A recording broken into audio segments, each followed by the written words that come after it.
Hello, I'm Paul. And I'm Scott. And welcome to DC I'm Proud.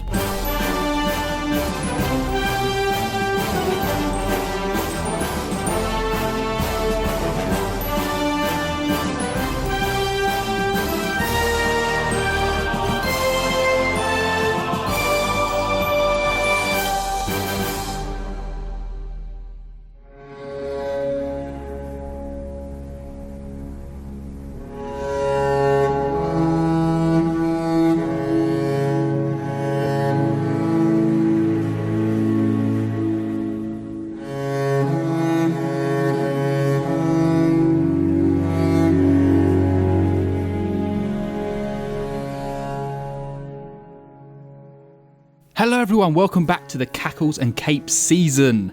This is the season all about Joker. And it's the final episode. It is the final episode. The final one of the season. About time. Yeah. Joker 2019. Yeah. Finally tackling it. But so far in this season, if you've missed out, we have tackled Batman Beyond, Return of the Joker from 2000, The Dark Knight from 2008. That felt like ages ago. It does feel like ages ago.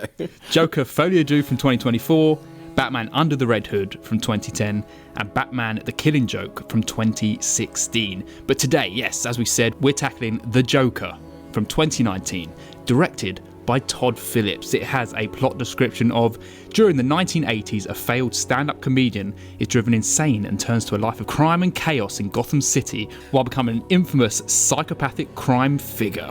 It stars Joaquin Phoenix as Arthur Fleck, Robert De Niro as Murray Franklin, Zazie Beetz as Sophie Drummond, and Frances Conroy as Penny Fleck. Scott, have you got any facts? Yes, I've got a few facts for you. Joaquin Phoenix called perfecting the Joker's laugh the toughest part of playing the character. Okay, yeah, I can see that. Because, I mean, it is a laugh and a half. Yeah. It's like painful. Yeah, it looks painful to do. Yeah. But it's that borderline weird but also menacing at the same time. Yeah. Like, it's a very interesting unnerving. choice. Yeah, it's very so unnerving. Absolutely. Yeah. The film is the first R-rated movie in history to make $1 billion. Beautiful. Yes.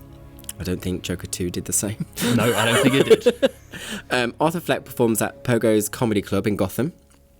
Pogo the Clown was the stage name of real-life professional clown and serial killer John Wayne Gacy. Oh, all right. Yes, okay. And Joaquin Phoenix named Tim Curry's performance in the Rocky Horror Picture Show as one of his inspirations for his performance in the film. That's good. Stellar I like that film, that is. Yeah, absolutely. So, from the off, let's just talk about...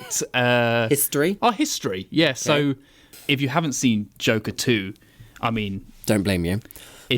We'll probably have inflections from that because we've just seen it. Yes. And I imagine, as a DC fan, you've come to this podcast, you would have seen it. So, yeah. Expect the spoilers. And you would have listened to that episode already. Yeah, exactly.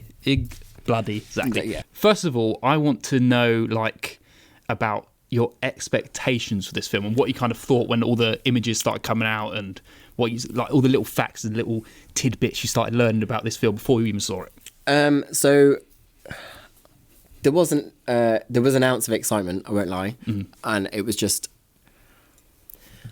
I can take or leave Joaquin Phoenix as an actor. There is a lot of films that he's in that I'm not particularly fond of. Mm-hmm. And I don't know if it's his character or it's just the film in general. Yeah. Because he's quite a deep-setted actor. The roles he chooses are very... Yeah. They're very dramatic, very on edge. They feel like they take a toll on him, when he gets into those roles, yeah. He looks knackered. Yeah, absolutely, yeah. But seeing images and... especially set pieces and how raw and just true to the whole story of Joker wanting to be a comedian really sold it for me. And I think it's just, I think the whole lead up to actually watching the film, I think them releasing certain images, obviously the one on the steps and stuff like that, which we didn't get in Joker 2. Yep, true. Just solidified my excitement for it, even though because in my head already, I already had the perfect Joker in Heath Ledger. Yeah. And this is completely different. This is very different. It's just totally different, and it was exciting to see because it's more about Arthur Fleck. Yeah. Than it is actually the Joker. Well, as we come to learn, he's not the Joker. No, he's not. Yeah. No. For me, obviously, I was very excited. Yeah. It's the Joker. It's one of the most nefarious Yep. villains you can ever get. Yep, true. And part of the Batman universe. I'm gonna fucking love it. Of course I am. Obviously, there's that a massive weight has to be on Joaquin Phoenix for being the Joker, because Heath Ledger came before. Jared Leto came before, but everyone forgot about that. Mm-hmm. And so to live up to what an amazing Joker that was must have taken its toll. But when all these images started coming out, obviously we had no idea what his look was going to look like and everything. All the story it was going to go to. Like, it's... Yeah. Especially being based in the 80s. It's like, what is this going to be, And seeing the first image of Joaquin Phoenix in that Joker makeup, and it being like a traditional Joker makeup, not Joker the character, as in, clown makeup, not traditional Joker makeup. I wasn't so sure. It kind of like put me back a little bit, and I was like, oh, I don't know. It didn't look amazing. Yeah. Right. But I think you had to see it live to actually 100%. appreciate what it was. So yeah, I went in with a little bit of trepidation, because of that element. But as we will come to find out, yes, it absolutely delivered everything I hoped for and more. And just as a little background, that we obviously saw this separately at the cinema at the time, but we also saw it together at the Apollo with a live orchestra. Yes. Which was absolutely spellbinding. It was literally incredible. Just enhanced it so much. Yeah. Let's talk about the score. Yeah, right? The score's phenomenal. It is phenomenal. It's like just those strings, the violins, and it has the cellos. It has this quiet sense all the way through. And then the bits where all the strings come through and stuff like that, it's brilliant. It's so good. And it was just so nice to experience it live. Yeah. Like watching the film and then hearing the score over the top. And it was really, and it was packed, wasn't it? It was absolutely, that was great. Yeah. That was absolutely brilliant. Yeah. I mean, you obviously get these like classic like songs and like, the swinging, like the 60s. 60s? From 60s? I think so. Yeah. So you get these wonderful songs we all know. So when they kick in, it's like, it feels great. It's like, oh yeah, it really takes you back to that kind of time and that good feeling, and just relates so well to what the whole story is about. You can kind of read into it. But the actual score, it leans so much into what's happening. Like you can feel, and it feels like Joaquin Phoenix is like putting on a performance to all these songs, and like it's almost like the feelings inside of him coming out, and it feels like dark and like broody. And, like when he's dancing in the mirror, and it's just like I can't even. You kind of can feel it. Him hearing it in his head. Yeah. And it playing it within his head. Yeah. Like even though it's on film and stuff, but you can imagine it in his head, and that's what he's moving to, and that's what he's hearing and stuff. Exactly. Like that. It's not. And it's like performative art, the way his body is moving, and it's like something's just coming out of him. He's like, I don't know, it's like evolving with this music and his body alone. Yes. I'm God knows how much weight he had to lose to do this, but it's so. It reminds me of what Christian Bale film is it? Is it? Oh, The Machinist. Machinist. Yeah. And it's really harrowing seeing someone and seeing like his back. Yes. And like you see is like. I still don't know how is that a prosthetic or is it his back? I don't know. I always want to like look into it, but then I'm kind of like I don't want to ruin the magic of it because it's like his shoulder blade is like jerking out of his back. It's like I don't know if it's like his posture that's making them do that, and because he's lost so much weight in his back, he just looks like deformed out. He does, doesn't he? Yeah, and it looks painful. I mean, it's a lot of commitment for an actor to do to like, lose weight and stuff like that. He really got into it. Yeah, definitely. And he like has his opportunities to really show off this work he's put into his body to get to this. Like when he first gets that gun and he's doing like the movements and he's like doing dance before he going. "Hey there," and he's like talking to them with the gun, and like when he shoots in the apartment, the mum's like, "What's that noise?" Yeah. But it really showing off this weird kind of body he's created for himself, and it's just the way he moves it and the way he controls it, and it's just another level. The way his body moves is so. He must have really worked in that. Like when he's about to go on the Murray Franklin show and he's moving in front of the curtain, when he's dancing. Yeah. Like I've never seen anyone dance the way he does in the steps. It's just so But I think inventive. when you get actors and characters, especially someone as like the Joker and someone who there's so many versions of this character that as an actor it must be quite daunting to be like, right, I need to make it my own in a way. Heath Ledger did it. Yeah. And it just must take a lot for an actor. Like, obviously, with Heath Ledger, he got too into the character. That's like what happened, and obviously all the sleeping pills and stuff like that. But for an actor to dive into a character this sick and twisted, like probably constantly and trying to figure out who they are within that character, it must be a really tough deal. Really tough. Yeah. I mean, these people get paid millions anyway, but it's still not the point. I think it probably helped that, I mean, I'm sure they had talked beforehand about who this Joker was. Yeah. And for it to potentially be like I'm sure they had the conversation, this is not the real Joker. Yeah. Right? Oh, he's bound to have like a 1 and 2. A plan. Todd knew what he was doing. Yeah.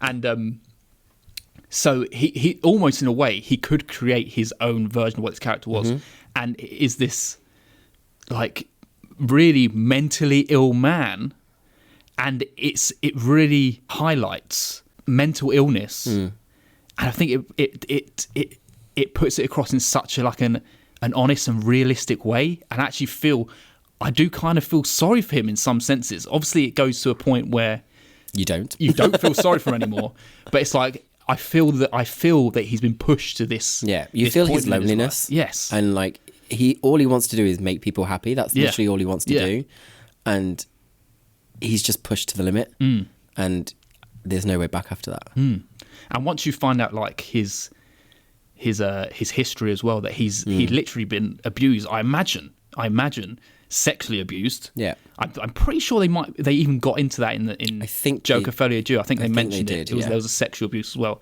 But like as this kid, he was. I mean, he had a mentally ill mother anyway. She was mentally ill, and he was like tied to a radiator, abused, and he's been molded in every aspect of his life to become this man. Yeah, and still trying to be the best he can, but the city will not allow him to be. The way he's been put. Well, it's like the Gotham curse, isn't it? Yeah, it just knocks him back down again. But also, like he suffered all that abuse as a kid, yet he still takes care of his mother, who put this abuse upon him. Really. Yeah. And I really adore Frances as an actress. I think she's incredible. I think her and Arthur's chemistry and just their stories so intriguing and interesting. Yeah. You really feel like she's this. She feels like she's like the voice in his head. Yeah, that's who the voice in his head is. I think is his mum. Yeah, I mean it's clear. Yeah, absolutely. Because when he's doing the stand up and stuff, she's almost like the split personality in him 100%. Coming out. My mother always said. Like that does come out. That mother's voice come out, and she is great. Yeah, it doesn't feel like there's any malice to her. She does feel like a sweet, deluded woman who's maybe losing a bit in her old age. She's clearly lost it a bit throughout her whole life. Yeah, but there's no malice towards her, and it is like he has just been looking after her and leaning into this delusion that she has about Thomas Wayne. Yeah, she's great. Let's speak about that laugh you mentioned earlier. And just his whole condition he has, and he has the card that says he has the condition and stuff. Where it's when he's in awkward situations, right? Yeah, when he's feeling like nervous. Even as a viewer, it puts me on edge, and it really unnerves me. Yeah, and I'm not even in it. Yeah, but it's amazing facial acting from him as well, because this laugh is coming out, and it's a very off putting. He has made a couple of different laughs in this, but there's this one where it's the uncontrollable, can't help himself, but you can see the pain. Yeah, because his mouth's wide open, but his face is kind of like all crushed together. Yeah, and that's like the pain that he's going through. But his mouth's so wide, and he's just this deep kind of. I hate it. Yeah, it's good, but it just unnerves me to like no end. Yeah. It's when you see it for this like that properly first time on the bus with the kid who is just trying to make a laugh, and the mum just says like stop bothering us kind of thing, and it just this laugh just comes out. And it is just so like what the hell is happening right now? But his other laughs, right, even more unnerving when he's in the comedy club. Oh God, no! It's so embarrassing. He's listening to the stand-up, and his laugh is it's like he's delayed. Yeah. It's like he doesn't understand social interaction or how to behave, navigate. Yeah. As a normal person. I agree. And it's like the delayed laugh, and it's the strangest laugh. Yes, and it's also I can't even do it. I don't know how. It's that kind of laugh that makes everyone turn around. Yeah, and especially when he's laughing. I think when a joke's not even finished, or he's not even said the punchline or anything. It's literally just he's just saying it. He's just laughing at nothing, and it's so. I've literally got shivers down my spine right now because it's just so off-putting. It's unreal. Yeah. But it's just, and I like that scene as well because it just shows you this whole kind of. I feel very sorry for him because he has this absolute delusion about what it is to be a stand-up comedian. Yeah. And he's just like writing down all these like really awkward notes and just being like sexy jokes, eye contact, and it's like this is not what makes you funny. No, it's just like just these random notes. And when he appears at the Pongo, it's so when he does his stand-up. It's just so awkward, and he's like it's coughing. so awkward. He's like choking, isn't he? He's literally choking on stage. And I feel when I watch this film, I feel like I'm there, and I could feel like it's so weird. This film does this. Even though I'm not in the film and I'm not in there, I can feel everyone else's awkwardness and like that no one wants to be there. Everyone's like, what the fuck is going on? It makes you just feel, it just brings you into it, and it just has a very clever way of doing that in a lot of scenes, really. But then it also just leans into that delusion because it's like then he puts his arms out and there's this applause, and it's like this is all in his head. He thinks that everyone really enjoyed this. Are you mad? Well, yes. Yes, he is. It's very, very well done. Very amazingly performed by Joaquin. He has an Oscar for it. So yeah, absolutely. Second Joker to have an Oscar. I don't think Batman's ever had one. No superhero actually has a superhero role for DC. No. Has anyone a superhero ever won? Didn't what's his face ring for Black Panther? Did he win? No, I don't know. But it's I think because you can dive so much deeper into a villain's psyche, it's actors have more fun with the villain than they it's the do darkness, the hero. Isn't it? Yeah. It's that the levity people can't like grasp onto as much as the darkness and 100%. Yeah. There's a feeling from your core that you get from these kind of films. I have a question. Oh, go on then. Did you believe his delusion with I can't remember her name. With Zazie Beetz? Yes. What was her name? Sophie. Yeah, Sophie, yeah. Did you believe it? Or did you think it was in his head? Because I believed it. I think I believed it first time. Yeah. I had no reason to think... I could not fucking believe it when it wasn't. I was like, are you fucking kidding me? I think it's almost one of those ones where it's just like, well, of course he wasn't having a relationship. Yeah, I know. And I think the most obvious one is when he literally comes back after killing the people, and he literally like goes into her apartment, knocks on the door, goes into the apartment and starts. I imagine he had sex with her. Well, yeah, but it's like obviously that didn't happen. No. Why is he suddenly so like courageous and doing this shit? But it's because it's funny at the time, when you rewatch it and you can see the little aspects of it. It is probably because at the time you're thinking you don't know how it's going to play out. You're thinking this downtrodden man has finally got the courage because he's suddenly like lifted himself out and taken a stand, obviously in a very negative way by killing these people, but he's finally had like done something for himself, and it's given him that energy to be like, I'm going to do something else for myself. I'm going to go kiss my neighbour. Yeah. But yeah, obviously it didn't happen. No, of course not. But it fooled me. Yes. It did fool me. Yeah, yeah. There are moments in this as well, though. Mm-hmm. I just want to say it now before I forget. Okay. Where, especially at the end, and there's moments when he's talking to the psychiatrist. Mm-hmm. Did you ever notice like the clock, and it's always the same time? No, I did not. It's always 11:11. Oh. And when he's first talking to his psychiatrist, it's 11:11 on the clock, and then it cuts. He talks about when he was in the hospital. Yeah. And he's literally banging on the door, and there's a clock above the door, and it's 11:11 again. I never noticed that. Yeah. And then you also cut to the end, and it's him talking to his psychiatrist, obviously. Mm-hmm. And then he comes out and he has like the bloody footprints, but it's like, is that actually happening, or is it in his mind? And because the whole thing is also he's having like the made up relationship with the girl, and it's like, was the whole thing in his mind? Yeah. I know you don't know what to believe and what to. Right. Yeah. Okay. Yeah. Oh, I didn't notice that. Yeah. But obviously it did happen because it did happen. But I think it's an interesting choice. Absolutely. To put like little hints in there just to make you second guess. Absolutely. And it's just another little interesting element. So the thing with this film, as you know, and what we think of it, for me, it's not one of those that I can rewatch a lot. Mm. It's heavy. It's quite heavy. Yeah. To rewatch.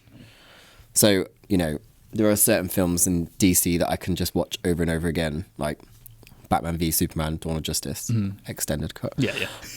Extended cut. I could easily finish that film and start it again. Yeah. But with stuff like this, it's a real struggle because it's just has so its time and place. Definitely, it has its time and place. Absolutely. Mm. You'll just snap at one point and you'll be like, oh, I could watch Joker right now. That's it. Yeah, I can get that. Absolutely. Yeah. Let's talk about this first altercation he has. Obviously, he gets the gun from Randall, right?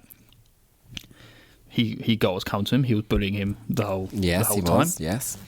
We're not saying what he did was right, but he had it coming. He had it coming. And we have the funny scene of him in the hospital dropping the gun. Yeah. I'm basically talking about the journey of the gun now, right?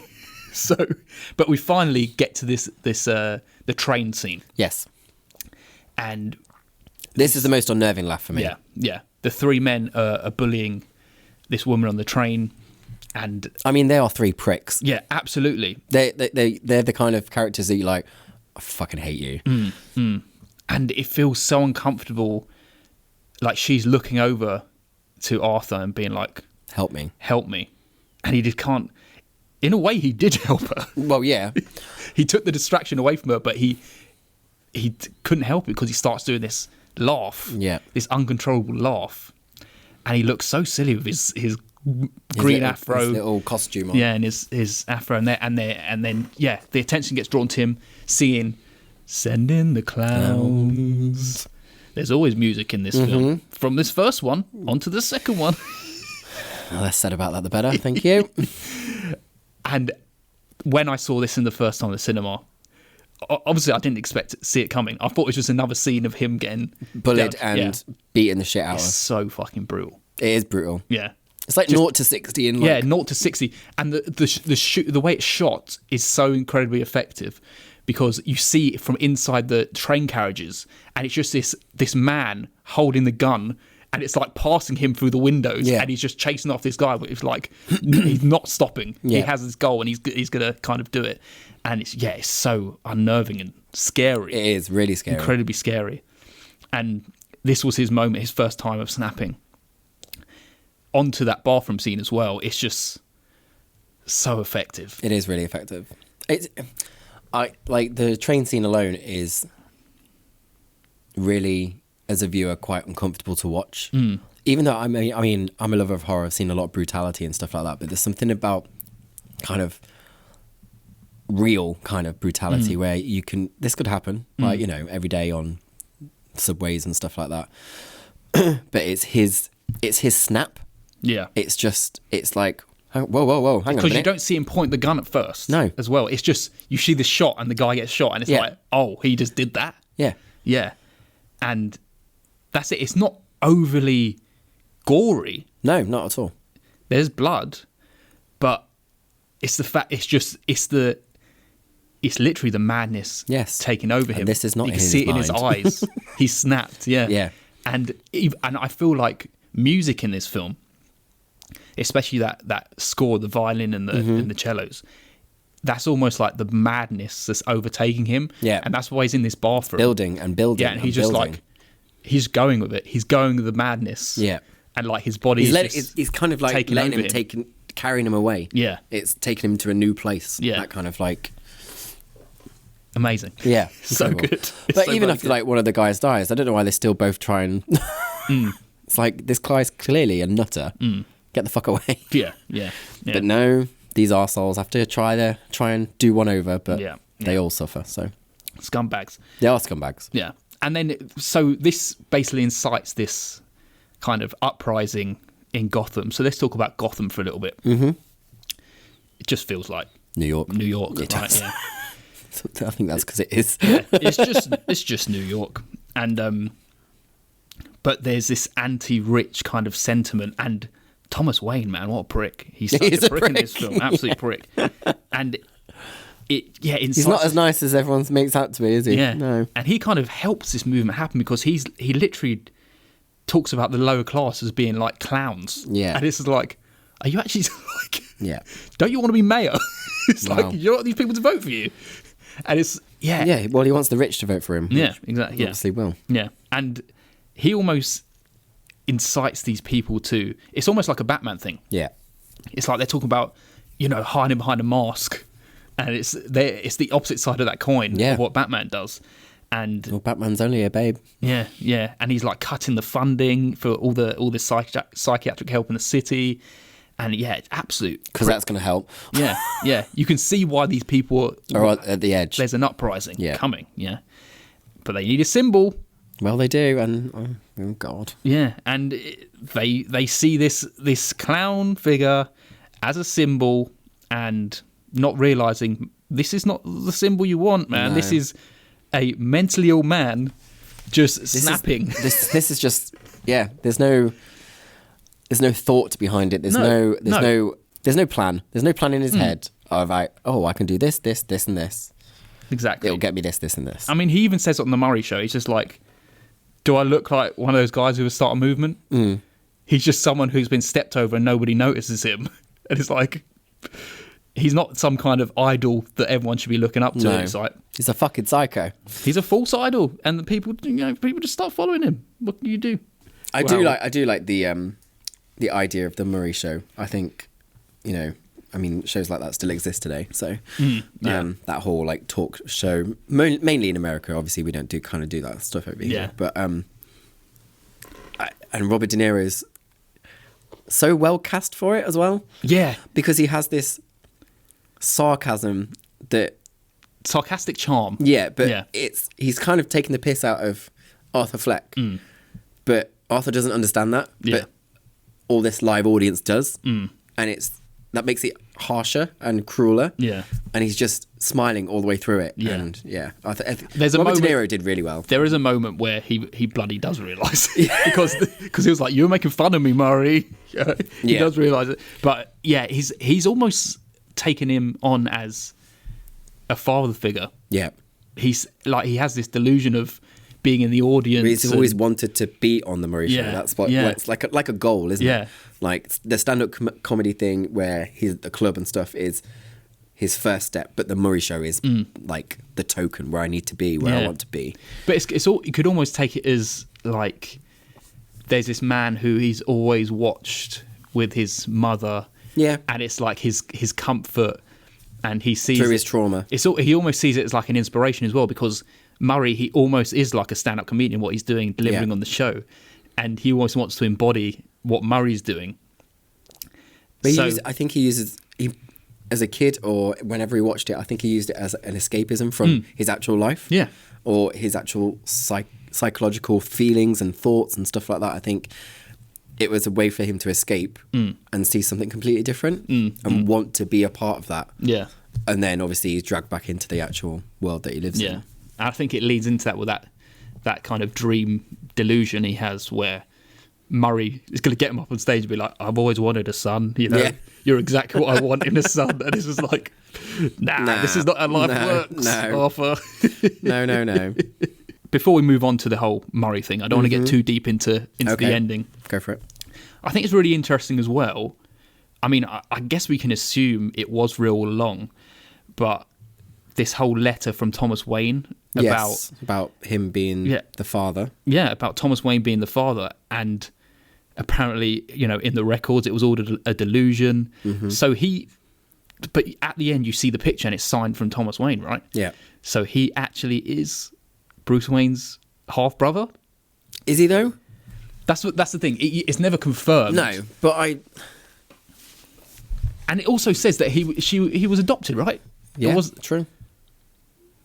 So it could be. There's so many like different like routes you could take, and the fact that he was actually abused as well, and it's just like all this whole upbringing. Like, where did he actually come from? Yeah, and it's just this soup of who this guy is. It's almost like the Joker origin. What is the Joker origin? We don't know where he came from, who he was born from, and it's. I like it doesn't ever solve that. And if that is the case, you've got Arthur Fleck and the young Bruce Wayne, who, even if they do have the same dad, have led very different lives. Exactly, yeah. It's like the polar opposites of both of them is a very interesting thing. Yeah. It's like you've got Bruce, who's got everything he's ever wanted, the refinement, like rich, and then obviously Arthur Fleck's been cast aside and been raised to be abused and has trauma, has psychological breaks.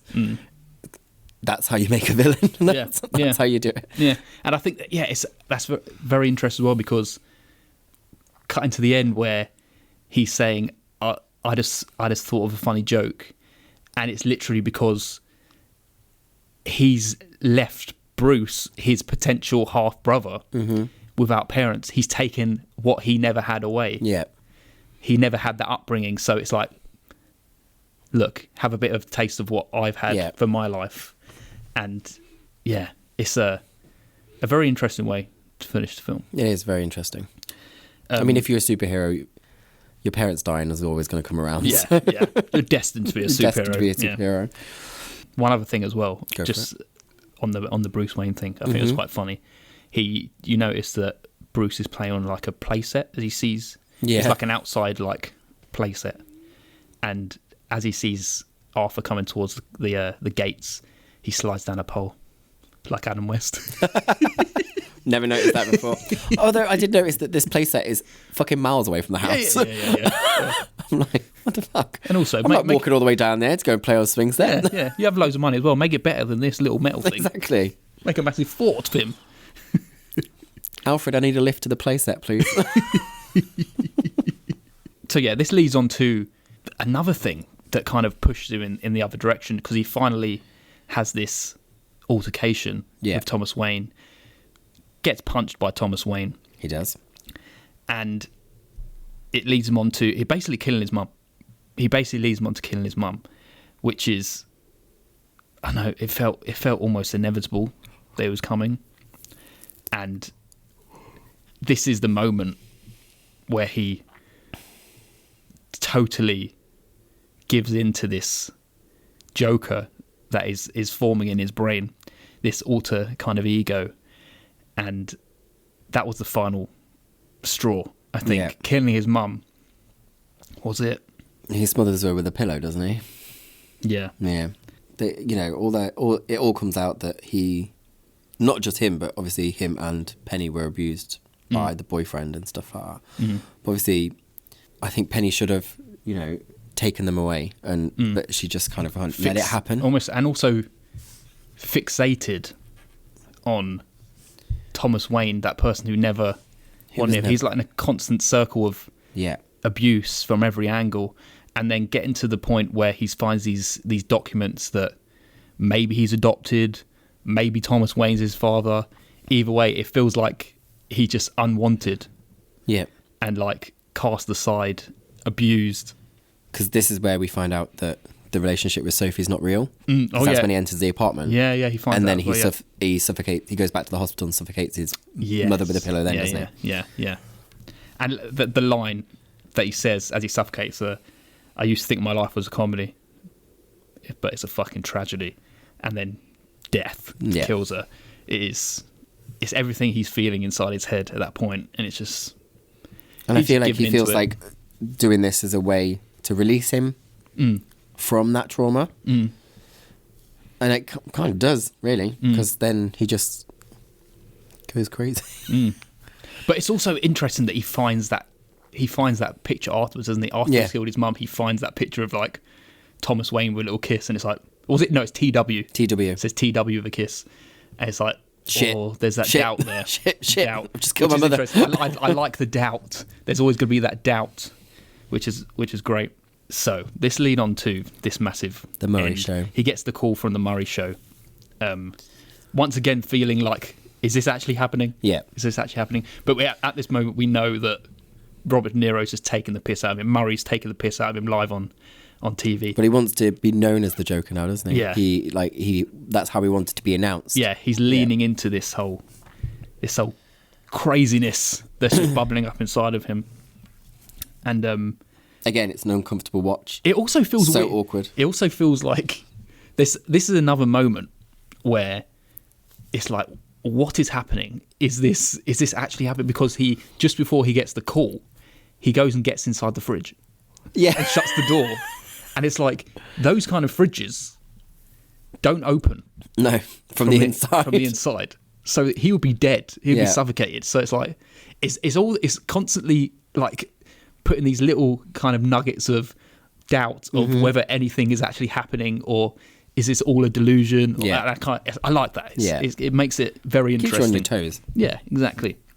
So he's practicing his. Do you like him when he's practicing his morbid jokes? Yeah, his morbid jokes, and he's leaning up to. So uncomfortable, so uncomfortable. He's trying to get his performance right of how he's going to shoot himself in the head on the Murray Franklin show. But you're like, but it's like it's the jokes he tells, and then obviously he confesses to the subway murders as well. Oh, I wasn't even on this bit yet. Oh shit! Sorry, I'm not sorry, on this bit yet. shit. I'm talking about when he's practicing in his living room. Oh, okay, fine. And he's like, fine. hi Murray, and he's like, oh yeah, and he's like, it's so cringy that he's doing it before he's even in his Joker get up. It's like he's trying to figure out how best to greet him. Yeah, like, yeah. But he's just like shoots himself in the neck, and then That's Life starts playing. It's just like it's so well done. But finally, it's time to see him. It is in his full Joker regalia, in his snatchy suit. Yeah, not even the suit. He's still before he gets fully dressed. He starts doing his hair. It's because then Randall. Yes. And Gary turn up. Fuck. So he's half dressed. He's half dressed, and we get this really. Oh, it's an intense scene, man. When he's stabbing Randall in the neck, and just covered in blood, just like trying to be funny and also affectionate to Gary, but it's clear he can't even reach the door. No, and it's like it is so heartbreaking to see Gary trying to get himself out of this situation. Because I feel like Gary's like, I've not done anything to you. I've always been there for you. Yeah. Am I about to die? Yeah. Yeah. Like you could he acts it so well. It's it's actually a really good acted scene. And it's just his eyes, and it's just the way he's like, he literally can't escape. Yeah. And it's so heartbreaking. The way Joaquin Phoenix is acting in this scene as well is like he's just killed someone, but it's like nothing. No. It's like he never even did it. The way he's like laughing and like psycho. Yeah, he's just joking with Gary, and you can see Gary just so uncomfortable. And that's it, uncomfortable. Yeah, that's what he looks like. Yeah, and even just before Randall, just the intimidating, like scary look. Do you know he's like got his hands pressed against the wall or like the hallway either side, and he's like putting his head down, and his like mouth's like closed, and it's just like so pierced lips, off-putting, and it's like, oh, what's going on? But yeah, so mad scene. So he finally gets into the full Joker regalia. Yes, he does. And what do you think? The look. I think it looks great. It looks so good, doesn't it? So good. I'd like to say where he got that suit from, but... But yeah, it's such a now iconic Joker look. So different to anything that's come before it.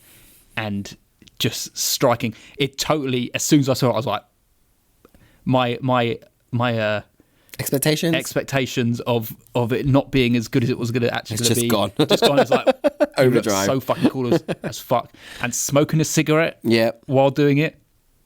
And I don't smoke, do you know but it looks what, though? fucking so cool. It's so funny because when he's sitting there on the Murray show, Yeah. that's the most relaxed you ever see him through the entire film. Yeah.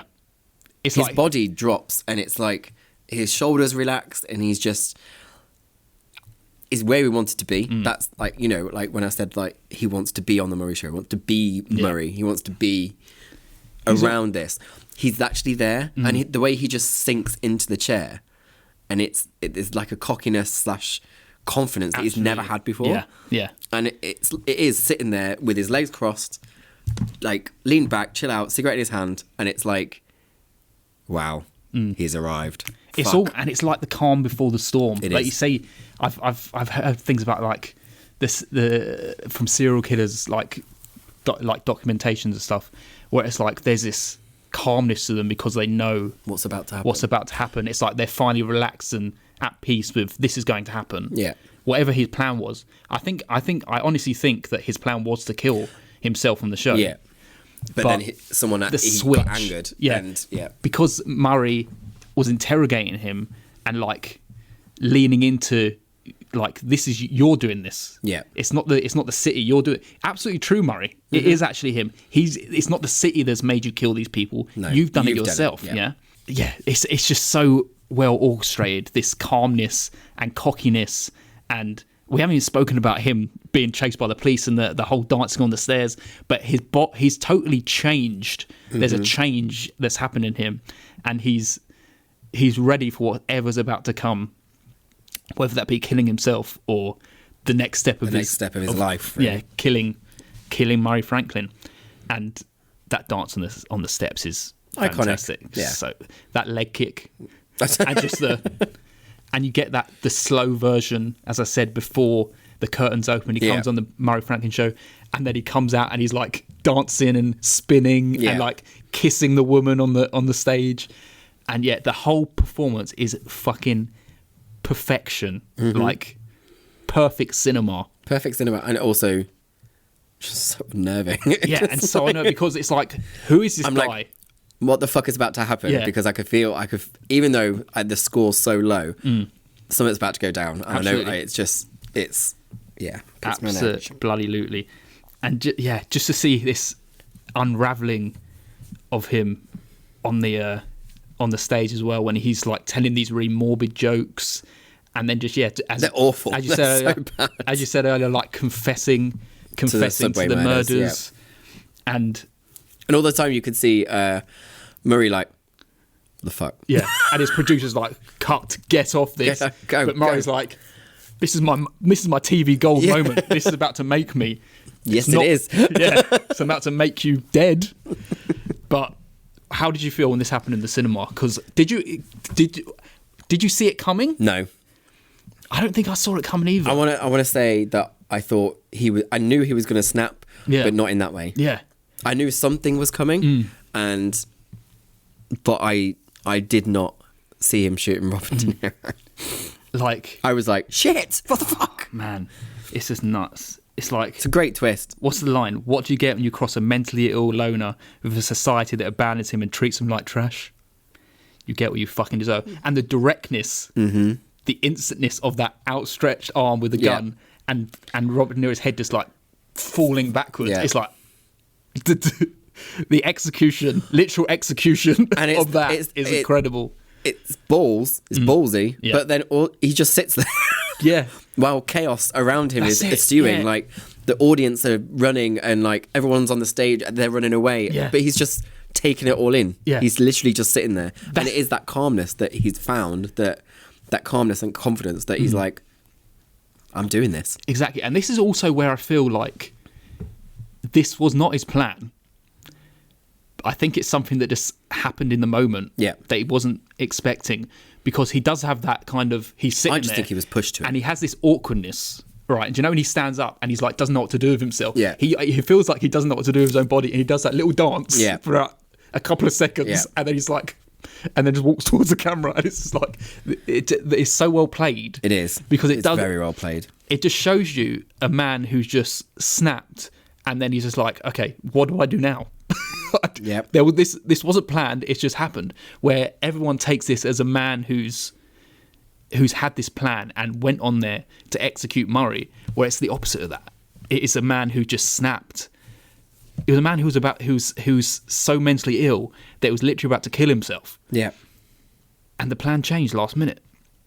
And I think the delivery of that is perfection. It's just so amazing.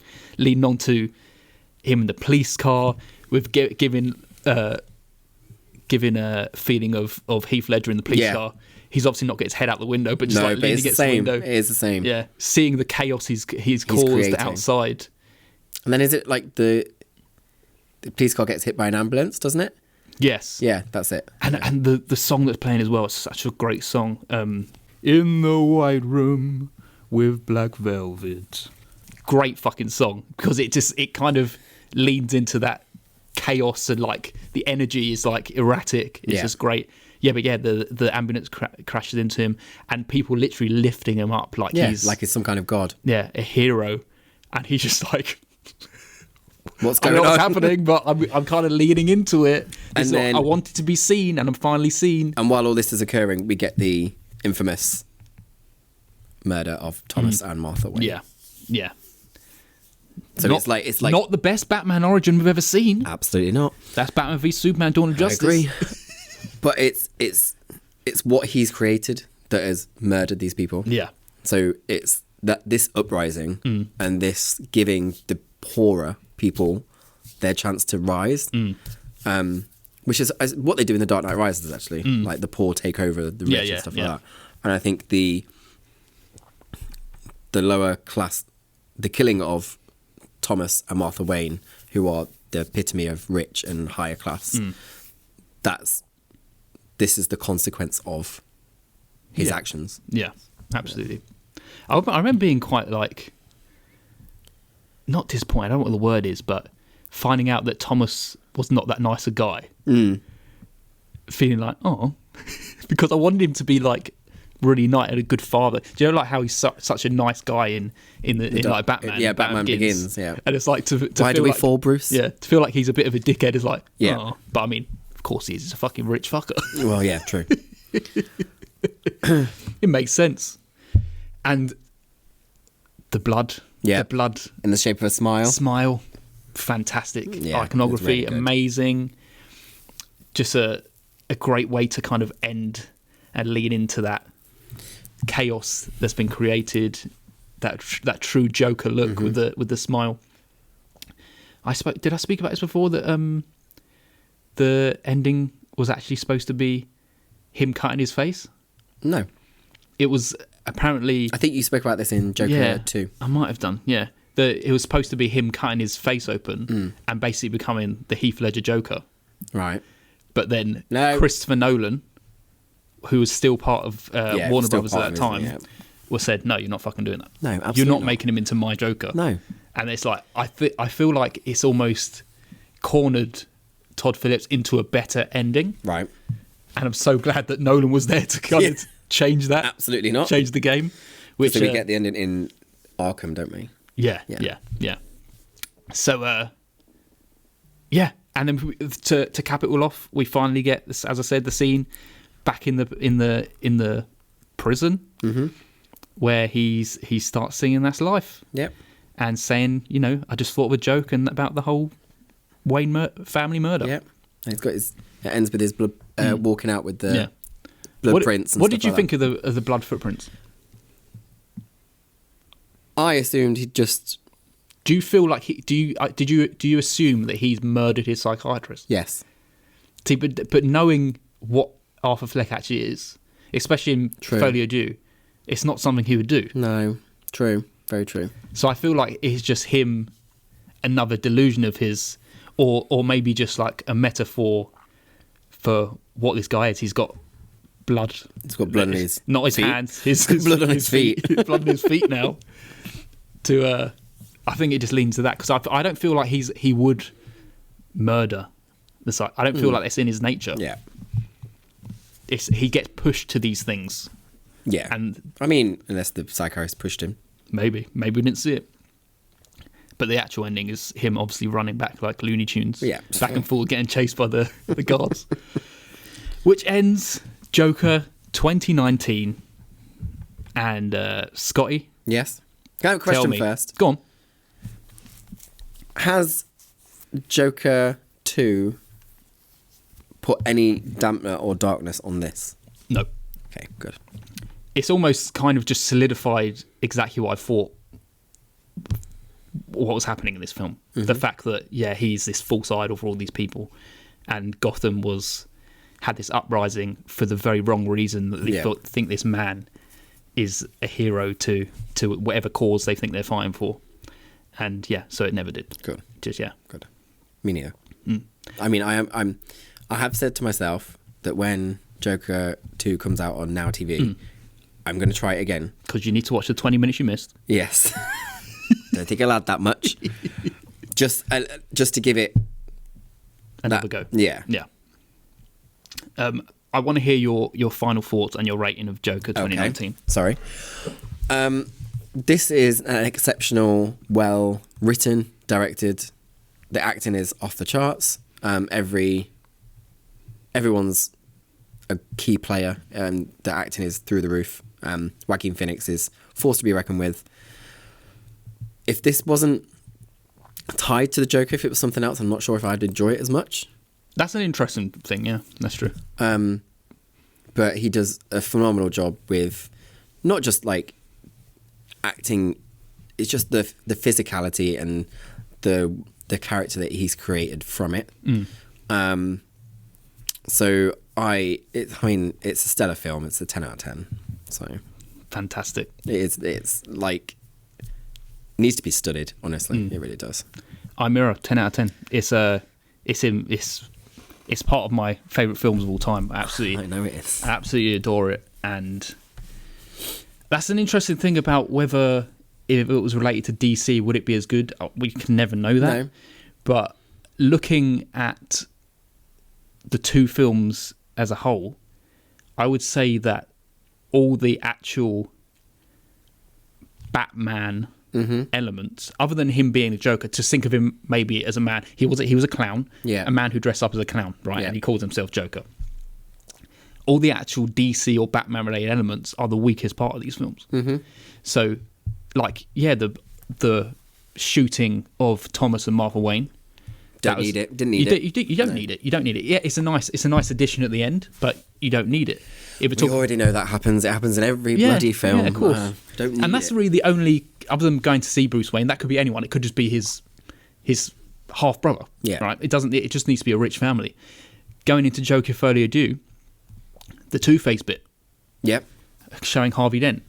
It didn't really do much. It doesn't add anything to it. Yeah. The ending, the actual Joker, it's there, and it's kind of like gives you the idea of what the actual all's about, but it's also another weak bit. The journey of this man is the most interesting bit, and absolutely, and he's not even the Joker. Yeah, true. So Arthur Fleck. Yeah, exactly. So as a whole, maybe we can never say whether it being related to DC is the reason we love it, but I feel like it's not the reason we love it. Yeah.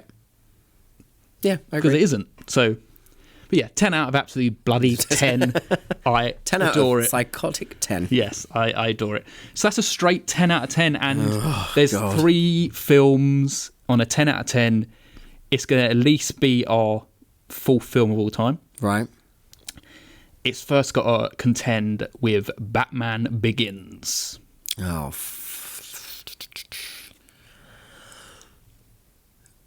better. This is better than Batman Begins.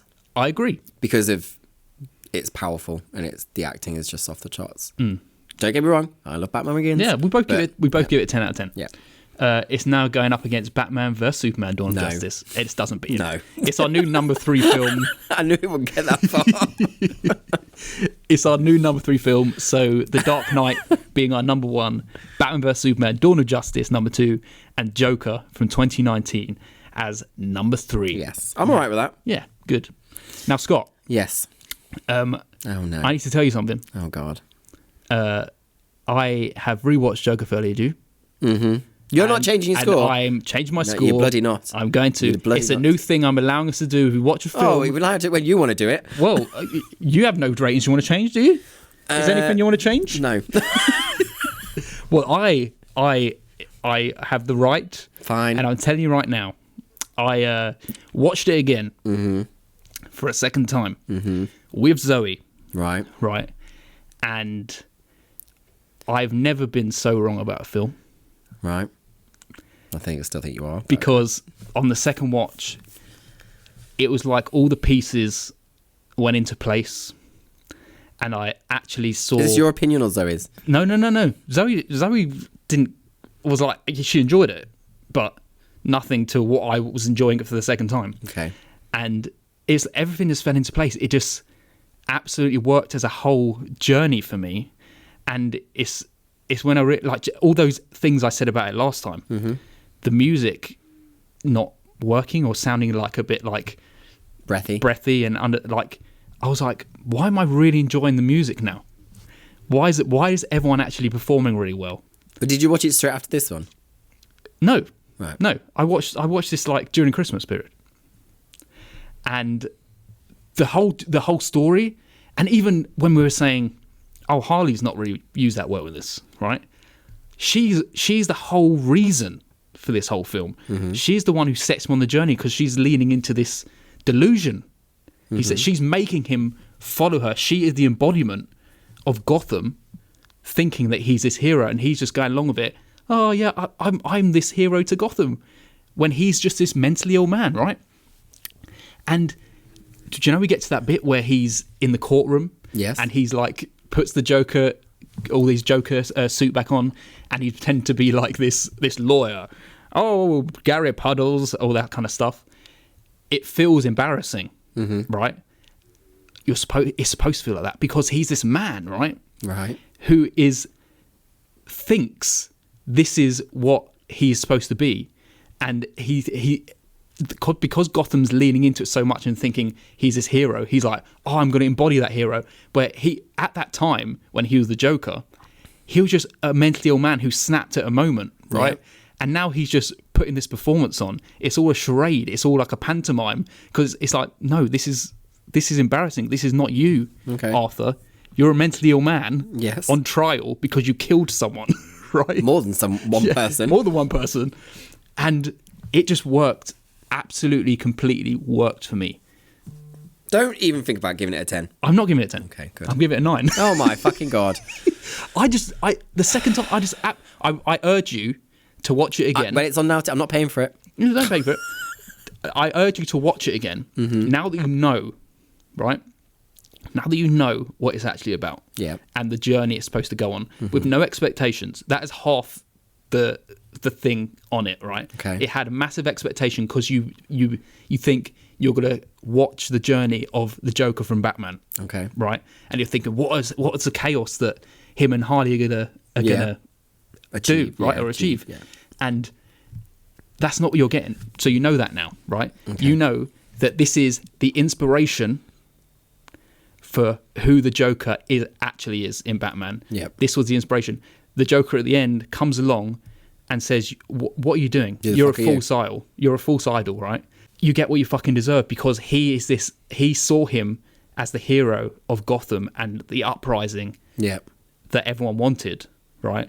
But he's not. And he's like, you get what you fucking deserve. Kills him because he takes the Joker from him. He becomes what he wanted the Joker to be and what Gotham wanted the Joker to be. Yeah. And it's a journey. And I was like, fuck, man, I fucking enjoy the fuck out of it. It just worked for me the second time. I think Joker Folie à Deux is the Halloween Ends.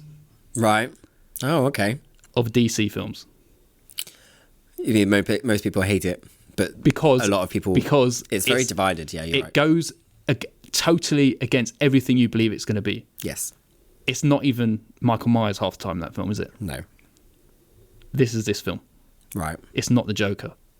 Don't use horror against me like that. Right. You know I urge you to watch... You know I love Halloween Ends. I urge you to watch it again. I enjoyed the fuck out of it. As soon as it's free. We are re-rating it right now. I give it a 9, and you give it a 5. So that takes it to a straight 7. No. And what are we replacing it? There's 3 films. This is going to be interesting. What are you going to put us up against? The new original Wonder Woman. Linda Carter. It's the Linda Carter pilot episode, which basically a film. And so let's go for that first. Oh, that's going to win hands down. We're going to the ratings on Letterboxd. The new original Wonder Woman gets a 3.3. Okay. What do you reckon, Folio Dew? I can't remember. I haven't looked at it in a 2.4. while. It probably is lower than that, isn't it? You fucking got it bang on. It's I 2.4. don't know. Yes. 2.4. Well, there you go. It's fine. It's our number. It's a number 11. It's not in the bottom 10. Okay. That's fine. Mm-hmm. You can sit with that, can't you? Mm-hmm. It's not going to our top 10 or anything. Better fucking not to. It's our number 11. I'm going to put it down next time. You put it down right now if you wanted. No. Watch it again. Okay, I will. Maybe you'll think differently. Okay. With that 20 minutes you I'll missed. say it again. When it's free. When Now TV finally put it on, I will watch it. But that's the end of the Cackles and Capes season. It is indeed. That's the end of the Joker season. But we do have one bonus episode coming up. And it's going to be on Batman Death in the Family from 2020. And it's the Choose Your Own Adventure film. Okay. How about that? Amazing. I've seen it. I haven't. You haven't seen it. No. And we're going to watch it. Okay. So that's it. That's the bonus episode of this season. And then we can finally reveal what's coming next up season. In the next bloody season. We've been doing this season for too long. It's time to get out of it. Get Christmas out the way. Yeah, we got Christmas out the way. It's time to do a new season. We hope you enjoyed that, everyone. And thanks for listening. Take care. To DC and Proud. Bye. Goodbye.